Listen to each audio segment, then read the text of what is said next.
Obodo Urum Ike dị na kansụl Awka North egosikwago ọzọ na uto na mmepe obodo abụghị ọrụ dịrị naanị gọọmenti kama na ọ bụ ọrụ dịrị onye ukwu na onye nta site na agadaga ọrụ ngo abụọ ha lụpụta n'ụlọ akwụkwọ Community Primary na Secondary School nakwazi ịtọ ntọala maka ịrụgharị ahịa obodo ahụ dachagoro adacha nke eji oyi Urum wee mara. Emmanuel Okonkwo jere ebe a weweta aka ị ga-anụ bụ dịka o si wee kọọ na otu obodo ahụ zụtakwazịrị akụrụngwa eji alụ ọrụ nchekwa maka otu ndị nche obodo afọ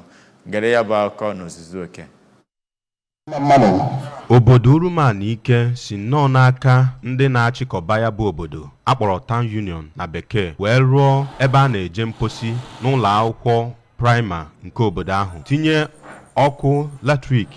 nke ọ bụ anyanwụ na-enye ya bụ ọkụ n'ụlọ akwụkwọ sekọndịrị nke obodo ahụ, ma gotekwe ọtụtụ ihe eji eche nche nke ha nyefee n'aka ndị nche obodo ahụ ka ọ na-agbape ya bụ ọrụ ngo dị iche iche ndị obodo a lụrụ. Onye ji ọkwa kọmishọna na-ahụ maka agụmakwụkwọ na steeti abụọ ka mmụta Ngozi Chukwumude nke ọ bụ onye nọchite anya ya bụ onye ji ọkwa Zonal Education Officer nke Awka Zone bụ Chief Ambrose Ikwunyelu kwupụtara nnọọ mbọ dị iche iche ọchịchị gọvanọ Soludo na-agba ịhụ na ebugoro agụmakwụkwọ na steeti a n'ogogo dị elu, ma kene ndị Urum Ike maka ya bụ mbọ ha gbara ịkwado ya bụ amụma gọvanọ steeti a ji banyere agụmakwụkwọ na steeti a ka ọ na-agbapezi ya bụ ịmalite ọrụ ngo n'ahịa oyi Urum nke dakara adaka. Onye na-anọchite anya Awka North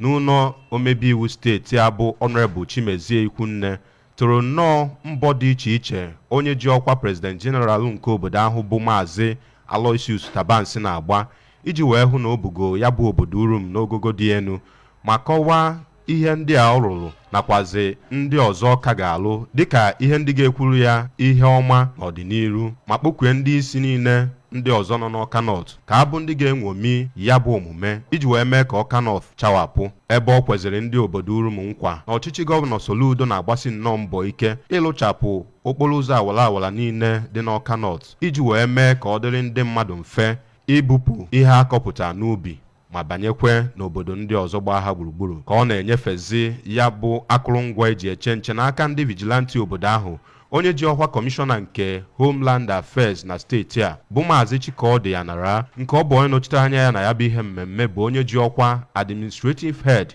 nke Anambra State Vigilante Group, bụkwazi onye ji ọkwa Senior Special Assistant nyere gọvanọ Soludo n'ihe gbasara nchekwa ndụ na akụnụba na steeti a bụ Chief Samuel Ezenduka kwupụtara nnọọ na ọchịchị gọvanọ Soludo na-agbasi mbọ ike ịhụ na enwere ezi nchekwa ndụ na akụnụba na steeti a, ma kene ndị obodo Urum Ike maka mbọ ahụ ha gbara ịkwado ya bụ amụma nchekwa ndụ na akụnụba gọvanọ steeti a ji, ma kwue na ọ dị nnọọ ezigbo mkpa na ndị obodo ndị ọzọ ṅomiri ihe ọma ndị a. N'okwu ya na mbụ, onye ji ọkwa President General nke Urum Ike bụ Maazị Tabansi kọwara nnọọ na ya bụ ihe ọma ya na ndị otu ya n'obodo ya lụ n'obodo Urum bụ nnọọ nke so na nkwa o kwere oge ọ batasịrị ọhụụ dịka President General nke obodo ahụ, ma kọwaa na ọlụgoli ọrụ ndị ọzọ dị iche iche n'obodo ahụ tupu ndị nke a arụchapụrụ agbapere n'oge ugbu a, ebe o jizi oghere ahụ wee yọọ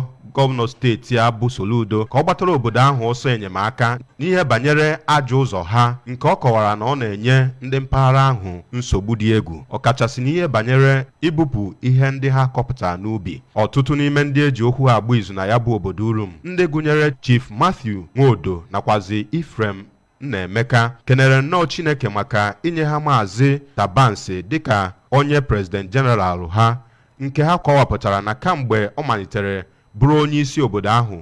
n'obodo ahụ achawapụgo n'ebe ọ dị ukwuu, ma kpekwezi ekpere ka Chineke gaa n'iru inye ya amamihe na nghọta nke ọ ga-eji gaa n'iru n'ịchị obodo Urum.